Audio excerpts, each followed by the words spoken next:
안녕하십니까, 책돌입니다. 오늘 소개해드릴 책은 염증 해방입니다. 저자는 정세연, 출판사는 다산 라이프입니다. 저자 소개를 간단하게 하겠습니다. 정세연, 한의사이다.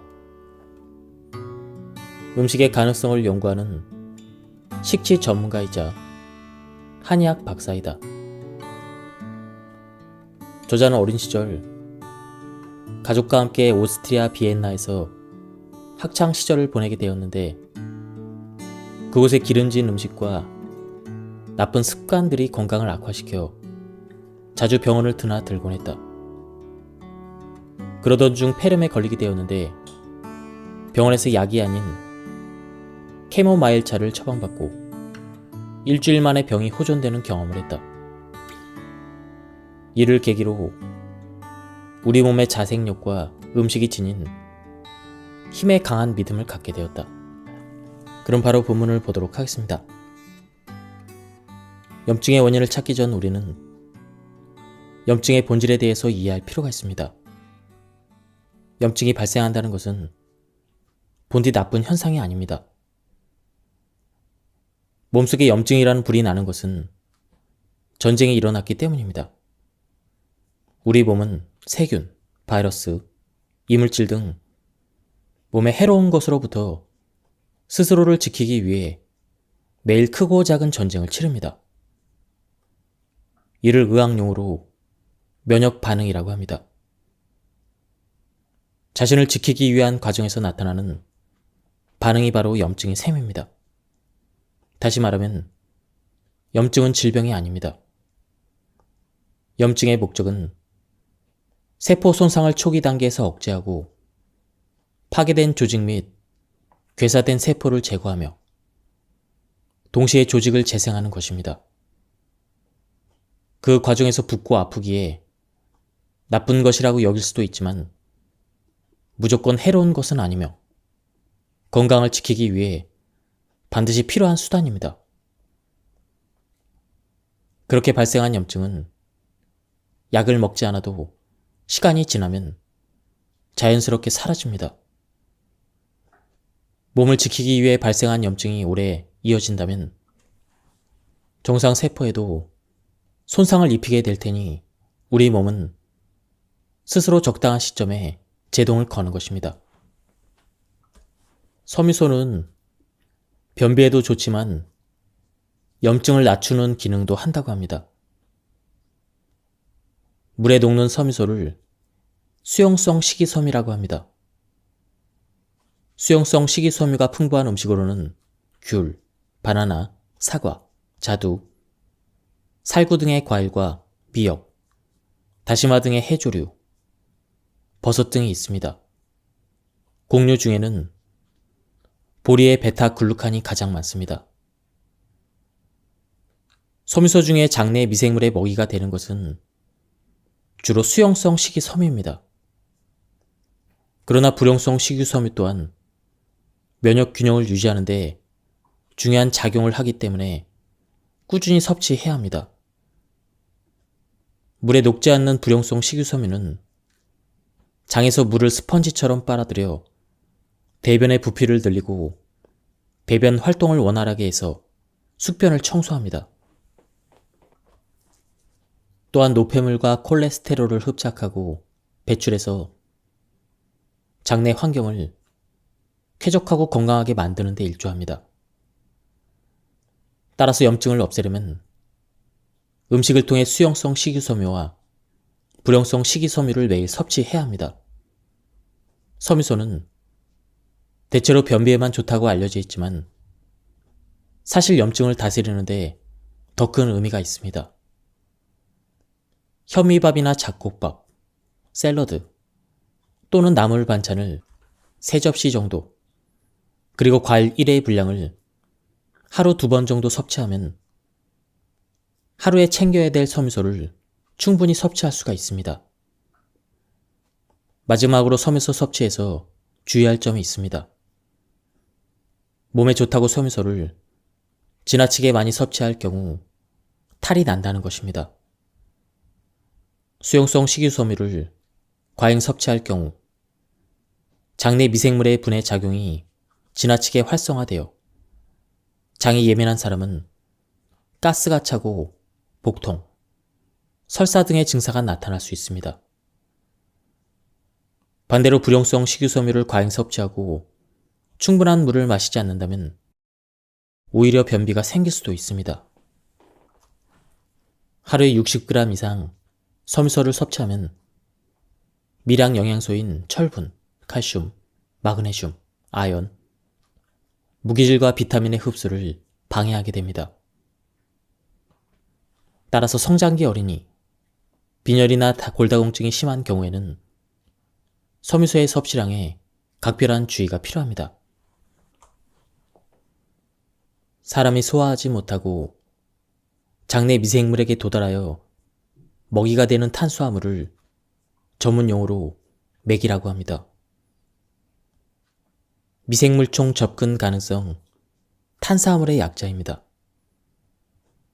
사람이 맥을 섭취하면 그대로 장내 미생물에게 전달이 되고 이들의 먹잇감이 되어 반려균을 건강하게 만듭니다.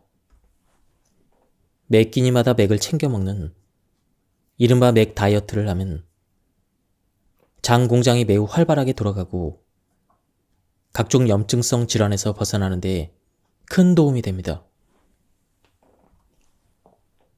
맥에는 크게 7가지 종류가 있습니다.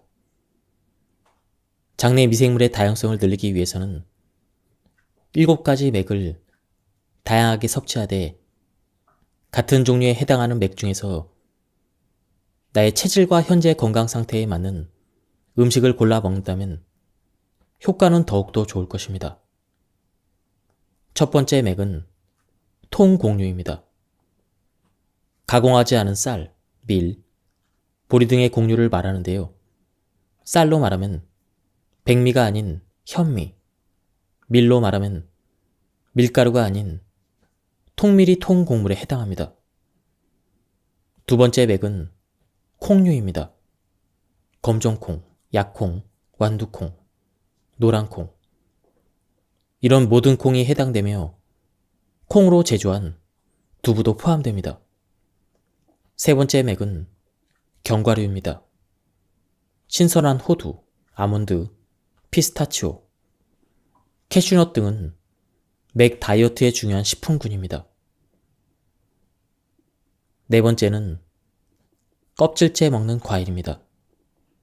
블루베리, 살구, 자두, 체리 등이 해당되는데 특히 사과와 배와 참외 등의 경우 깨끗하게 세척해서 껍질째 먹는 습관을 들이는 것이 매우 좋습니다. 과일 껍질에는 맥이 풍부하게 들어있습니다. 체내 염증을 개선하기 위해서는 장내 환경이 중요하다고 합니다. 장내 환경을 개선하는 노력이 시급합니다. 항생제, 술, 담배를 자주 접하는 습관과 수면 부족을 개선하는 것 외에도 일상에서 버려야 되는 습관 3가지가 있습니다.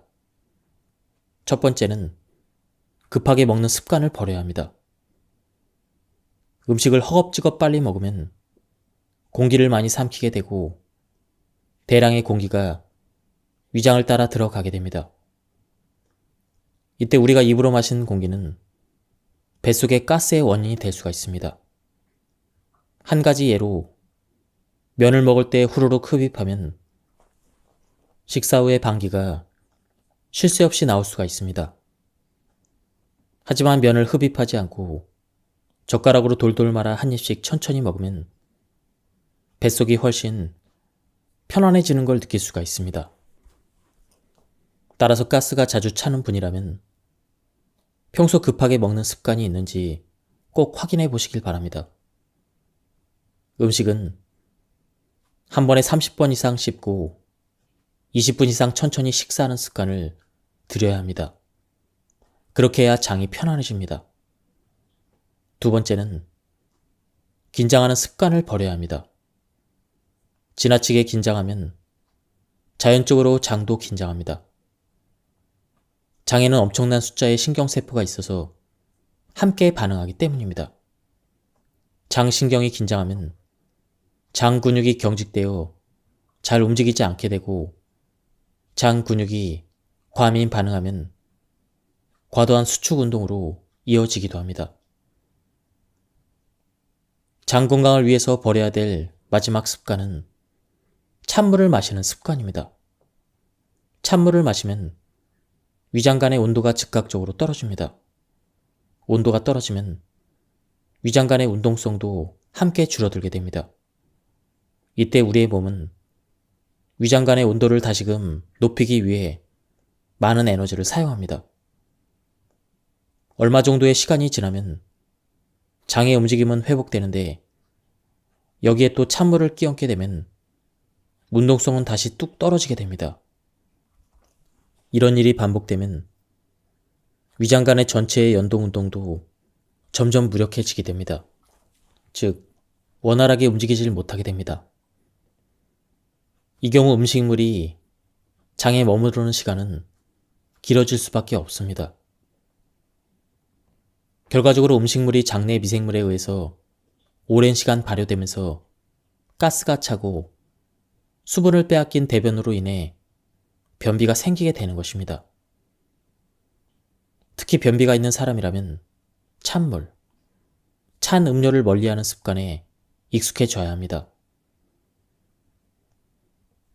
가끔 아침에 일어나자마자 화장실을 가기 위해 공복에 찬물을 들이키는 분들이 많이 있습니다.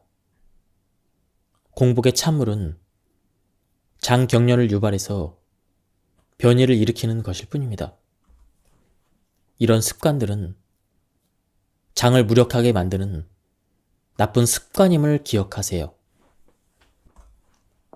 원인 없는 병은 없습니다. 퇴사 후에 국가고시를 준비하던 30대 후반의 남성 환자분이 병원을 찾아오셨습니다.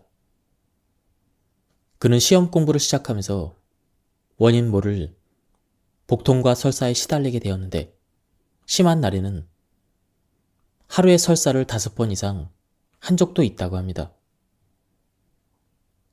이 환자의 자율신경 검사 결과는 스트레스 지수가 매우 높고, 이로 인해 신경이 극도로 피로한 상태가 나타났습니다.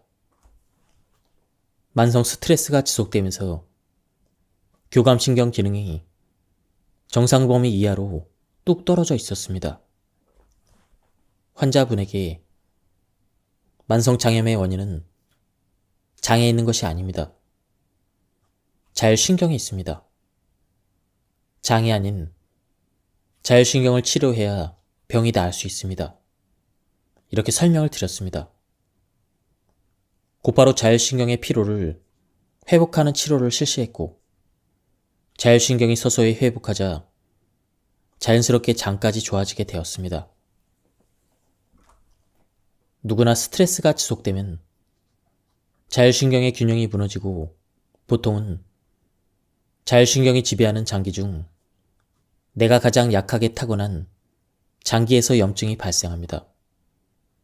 장이 약하면 장염이 발생하고, 위가 약하면 위염이 발생합니다.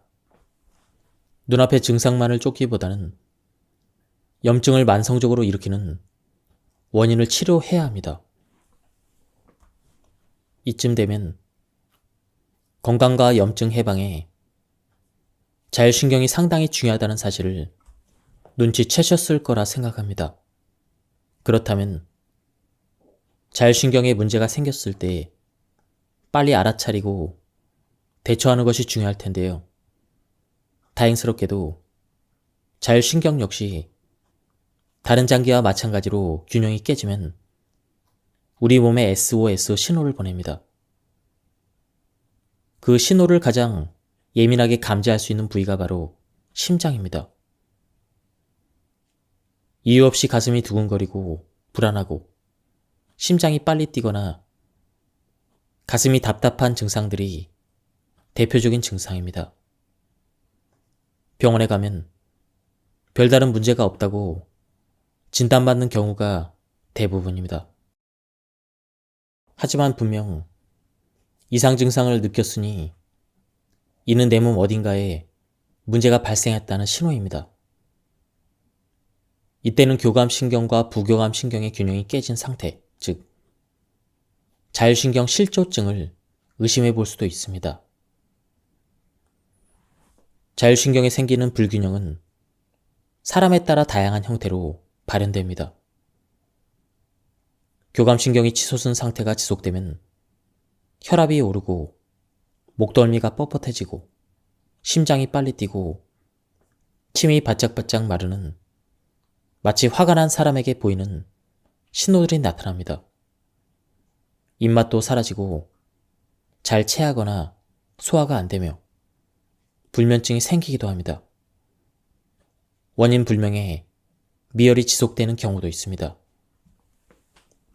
이런 상태를 교감신경 항진이라고 하고, 이런 패턴이 자주 나타나는 유형의 사람을 교감신경 우세형이라고 합니다. 스트레스가 많은 현대인은 신경 피로가 항상 심하기 때문에 자율신경 실조증이 잘 생길 수밖에 없습니다. 그리고 더 진행되면 암이나 치매 같은 돌이킬 수 없는 질병으로 나아갈 가능성이 높으므로 교감신경과 부교감신경의 불협화음이 나타날 때마다 적절하게 조율하는 것이 매우 중요합니다. 아프기 전에 자율신경의 리듬을 잘 챙긴다면 더 좋을 것입니다. 자율신경이 건강하면 내가 애를 쓰고 노력하지 않아도 신경이 알아서 내 몸을 가장 쾌적하고 건강한 상태로 유지시켜 줄 테니 말입니다. 시시각각 발생하는 자율신경의 불협화음을 튜닝해서 만성염증을 다스리는 데 도움이 되는 가장 쉽고 강력한 도구는 바로 호흡입니다. 혈압이나 맥박, 체온, 장 운동은 내가 제어할 방법이 없지만 호흡만은 조절이 가능합니다. 호흡은 의식 없이도 이루어지지만 의식을 하면 빨리 또는 천천히, 깊게 또는 얕게 조절할 수도 있습니다. 앞서 교감신경은 호흡을 얕게 빠르게 작동시키며 부교감신경은 깊고 천천히 작동시킨다고 설명드렸습니다. 스트레스를 받아 호흡이 얕고 빨라질 때 의식적으로 호흡을 천천히 또 깊게 하면 부교감신경의 작용을 활성화함으로써 자율신경의 균형을 회복하도록 이끌 수가 있습니다. 평상시에는 숨을 쉬고 있다는 것을 잊고 지내는 시간이 대부분입니다. 호흡하기는 어렵고 특별한 것이 아니라 내가 숨을 쉬고 있다는 것을 알아차리는 것에서부터 시작합니다. 밖에서 일어나는 여러 일들이나 스트레스, 걱정, 불안 속에서 또 돌고 있던 내 의식을 꺼내 호흡에 두면 들숨 날숨의 감각을 느낄 수가 있습니다. 이것이 호흡하기의 시작입니다. 호흡만 제대로 해도 무너진 자율신경을 단 1분 만에 회복할 수가 있습니다. 호흡법은 매우 다양한데 그 중에서도 갑작스러운 스트레스로 교감신경이 폭주할 때 활용하기 좋은 꿀벌 호흡법을 소개합니다. 마치 벌이 날아다니는 듯한 허밍 소리를 낸다고 해서 붙여진 이름입니다. 1. 앉거나 누운 상태에서 편안한 자세를 취한다. 2. 평소대로 자연 호흡을 몇 번 들이쉬고 내뱉는다. 3. 입을 담은 상태에서 코로 숨을 마신다. 4. 훔이라는 소리를 내면서 숨을 천천히 내쉰다. 소리가 사그라질 때까지 진행한다. 5. 5회 반복한 뒤에 평소의 자연 호흡으로 돌아와 들숨과 날숨을 편안하게 느껴본다. 초보자라면 처음에는 호흡을 느끼는 것조차 어렵게 느껴질 수도 있습니다. 이럴 때 한 손은 가슴에, 다른 한 손은 배에 얹고 들숨과 날숨을 천천히 느껴보길 바랍니다.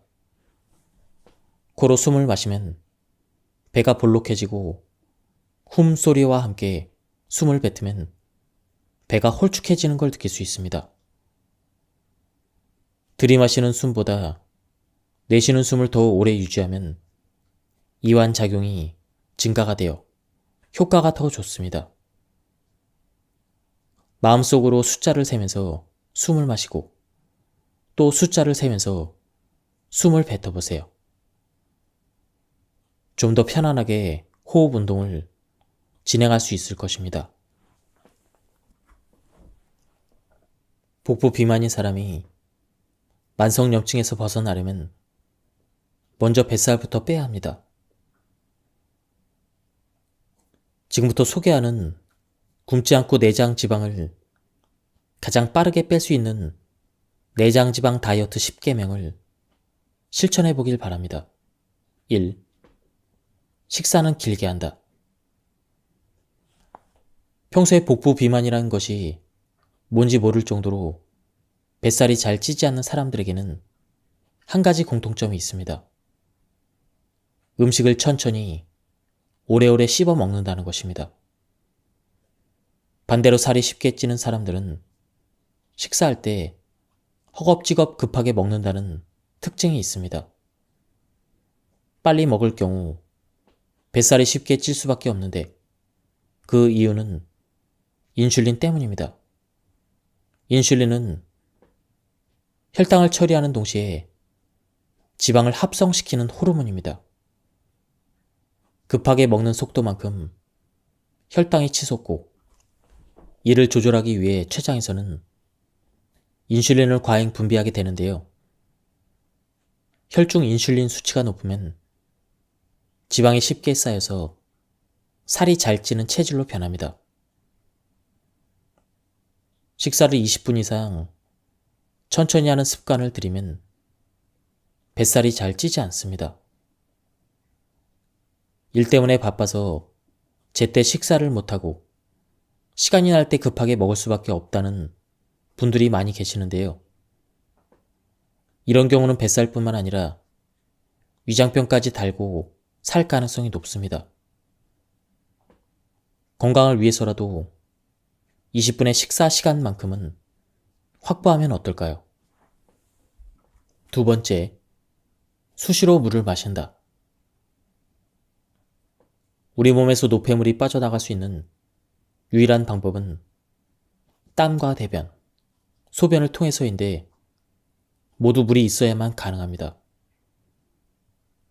일단 노폐물이 잘 빠져나가야 좋은 것을 채울 수가 있습니다. 노폐물을 비우고 활력을 주는 영양소로 채우는 순환 사이클이 활성화되면 신체의 흐름이 굉장히 원활해집니다. 특히 다이어트 기간에는 수시로 물을 마시는 것이 좋습니다. 물이 몸속으로 들어가면 우리 몸은 소화, 흡수하고 대사시키고 배출하기 위해서 바쁘게 움직입니다. 물을 대사시키는 과정에서도 칼로리가 소비됩니다. 그래서 물을 마시고 배출시키는 것만 잘해도 다이어트 효과가 극대화됩니다. 또한 물을 마시면 장 운동을 촉진해서 변비를 해소하는 효과도 얻을 수가 있습니다. 세 번째, 흰 쌀밥을 현미밥으로 바꾼다. 한국인은 쌀밥이 주식이기 때문에 밥이 다이어트에 가장 큰 영향을 줍니다. 그래서 매일 먹는 주식을 흰 쌀밥에서 현미밥으로 바꾸는 것만으로도 뱃살 감량의 효과를 볼 수가 있습니다. 백미와 현미는 칼로리 면에서는 큰 차이가 없지만 흰 쌀밥의 혈당 지수는 70, 현미밥의 혈당 지수는 55로 현미밥의 혈당 지수가 흰 쌀밥보다 현저히 낮습니다.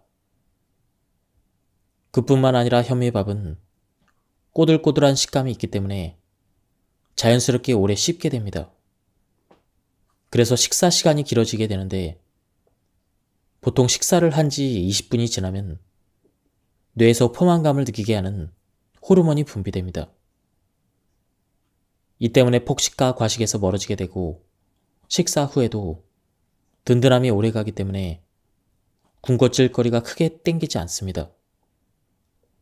단 소화에 어려움이 있어서 현미밥이 꺼려진다면 발화 현미밥을 시도해 보시길 바랍니다. 네 번째, 밥은 소식한다. 식사할 때 밥을 많이 먹는 유형이 있고 반찬을 많이 먹는 유형이 있습니다. 뱃살이 걱정이라면 밥은 적게, 반찬은 다양하게 먹는 것이 도움이 됩니다. 밥의 양을 반 공기 줄이고 대신 단백질 반찬, 해조류, 섬유질이 가득한 채소 반찬을 골고루 섭취하길 바랍니다. 한 가지 주의할 점은 맨입으로 먹어도 괜찮을 만큼 반찬의 간을 싱겁게 해야 된다는 것입니다. 밥을 적게 먹지만 반찬은 짜게, 또 많이 먹으면 물을 들이키게 되어 부종이 생기고 혈압이 높아지는 등 부작용이 발생할 수도 있습니다. 밥은 소식하고 반찬은 싱겁게 먹는 것이 핵심입니다. 5. 단백질을 충분히 섭취한다. 왜 자꾸 허기가 지죠? 이렇게 말하시는 분들이 있다면 식단 체크를 해보시길 바랍니다. 밥이나 빵이나 떡 같은 탄수화물 위주로 먹는 사람들은 자주 배가 고파집니다. 식사한 지 얼마 되지도 않았는데 배가 금방 꺼지는 일이 빈번해집니다. 굶주림을 참는 다이어트는 오래가지 못합니다. 든든함을 유지하고 근육 손실을 방지하려면 충분한 단백질 섭취가 매우 중요합니다. 하루 적정 단백질 섭취량은 체중 1kg당 1g 정도로 계산하면 되는데, 예를 들어 몸무게가 60kg이라면 하루에 60g 정도의 단백질이 필요한 셈입니다. 그리고 저녁이나 주말에 몰아서 섭취하는 것보다는 식사할 때마다 두부나 콩, 생선, 계란, 닭고기 같은 단백질을 골고루 섭취해야 효율이 올라갑니다. 6. 저녁 식사는 가볍게 한다. 내장지방 다이어트는 아침, 점심, 저녁 식사량의 비율이 정말 중요합니다. 저자는 저녁 식사를 최소한으로 하라고 하고 있습니다. 7번째, 간식을 챙겨 먹는다. 간식도 잘만 활용하면 내장지방을 빠르게 없애는데 도움이 됩니다. 이는 배가 고프지도 않은데 주전부리를 챙겨 먹으라는 것이 아닙니다. 사람마다 활동량은 다른데 바쁘게 일하는 경우에는 아침과 점심, 점심과 저녁 사이에 허기가 찾아올 수도 있습니다. 허기진 상태에서 식사를 하게 되면 백발백중 폭식과 과식을 하게 되는데요. 그래서 이럴 때는 식간에 간단한 허기를 면할 정도로만 간식을 먹는 것이 좋습니다. 다이어트용 간식으로는 아몬드, 캐슈넛, 해바라기 씨 같은 견과류, 카카오 99%의 다크 초콜릿 2조각과 물, 혹은 당근이나 샐러리 같은 채소 스틱 정도가 적절합니다. 단 카페인에 예민하다면 오후에 초콜릿 섭취는 피하시길 바랍니다. 8번째, 설탕을 멀리한다. 설탕은 중독성이 강합니다.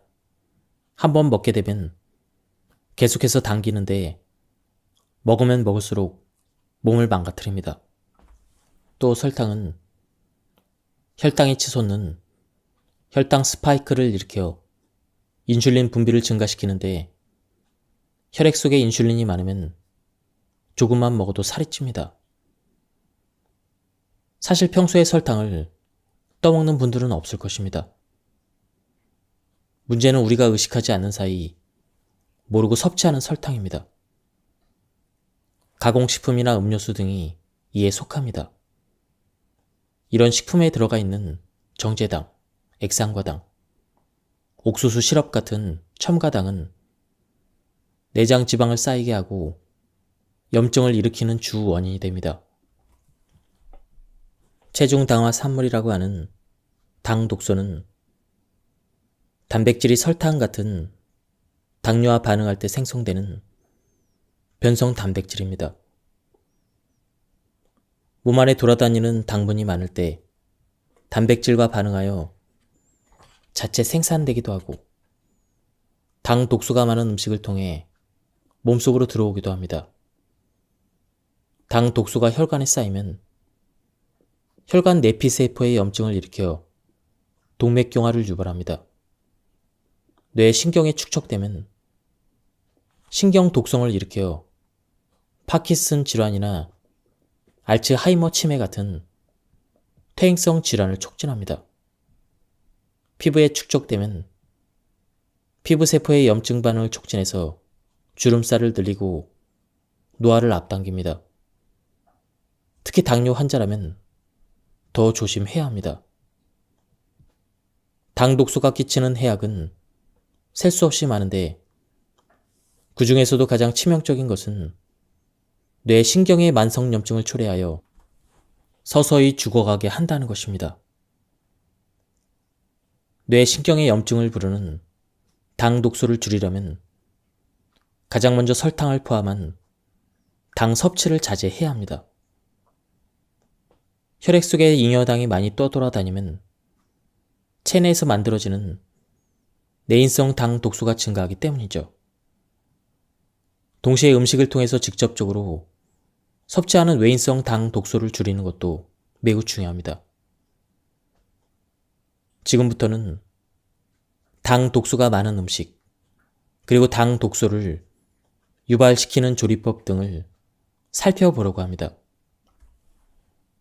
당 독소가 가장 많이 축적되는 음식은 고온에서 직화로 가열한 육류입니다. 단백질은 열에 가장 취약하기 때문에 고온에서 가열하면 그 구조가 쉽게 변성이 되고 그로 인해 당 독소 함유량이 급격하게 증가합니다. 헤어 드라이기의 뜨거운 바람으로 머리카락을 말리면 모발이 갈라지고 잘 상하는 것과 같은 이치라고 생각하면 쉽습니다. 같은 재료로 조리할 때도 고온에서 굽거나 볶거나 튀기면 당 독소가 증폭이 되고 물로 삶거나 찌거나 데치면 당 독소 발생이 억제가 됩니다. 조리할 때 물을 매개로 사용하면 직접 가열하는 것보다 온도가 덜 오르기 때문이죠. 다음은 만성염증을 줄이는 생활 습관에 대해서 알아보겠습니다. 염증을 줄이는 습관 1. 숙면을 취하세요. 만성염증과 가장 큰 연관성을 가지고 있는 습관 중 하나가 바로 수면 습관입니다. 수면은 아무것도 안 하고 그냥 누워있는 자는 시간이 아니라 염증에 노출되었던 내 몸을 건강한 상태로 복구하는 귀한 시간입니다. 마치 하루 종일 갑옷을 입고 전쟁터에서 싸우고 난 뒤에 저녁에는 갑옷을 벗고 부상당한 상처를 치유하는 것과 같습니다. 한 가지 흥미로운 점은 무조건 많이 잔다고 좋은 것이 아니라는 것입니다. 숙면을 취하고자 한다면 7시간 정도가 가장 좋습니다.